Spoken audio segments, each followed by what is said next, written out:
খেয়েছে রক্ত মাংস, নেকড়ে খেয়েছে হাড়, কতগুলো সব এগিয়ে আসছে, দেশ করবে সবার। দেশেতে সব নেকড়েগুলি লুকিয়ে গেলেও রাতে রাতারে লুকিয়ে থাকা হায়নারা তাদের দীর্ঘকালীন শীত ঘুম সব কিছু ভেঙে আসতেছে তাদের প্রতিহিংসার ক্ষুদা নিয়ে। একবার ভেবে দেখবেন কতটা ভয়ঙ্কর হতে পারে তাদের প্রতিহিংসার ক্ষুদা। কি ভাইয়েরা, আপনারা হয়তো আপনাদের সংগ্রামের জোয়ারে আপনাদের প্রজন্মের ভবিষ্যৎটা গড়ে নিতে পারছেন, কিন্তু আপনার পরবর্তী প্রজন্মের কথা চিন্তা করে আপনাদের একদম সঠিক সিদ্ধান্তটি নিতে হবে।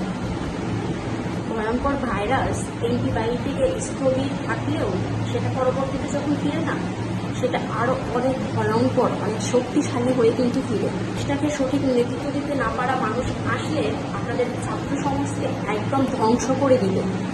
কারণ ওরা জানে যে ছাত্ররা ঠিক করতে পারে, এজন্য সর্বপ্রথমে ওরা ছাত্র সমাজকে নোংরার একটা খেলায় মাতিয়ে দিবে।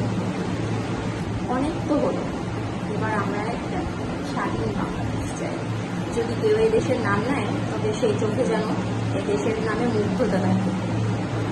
পুরো পৃথিবীকে অবাক করে দেওয়া মুগ্ধ সাহিত্যরা আবারও জীবন দিবে অবলীলায়।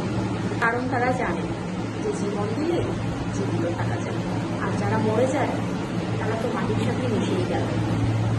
ওরা কেমন করে মাটির সাথে মিশে যাক, যেমন করে পুকুরের দৃশ্যগুলো মাটির সাথে মিশে গিয়েছে।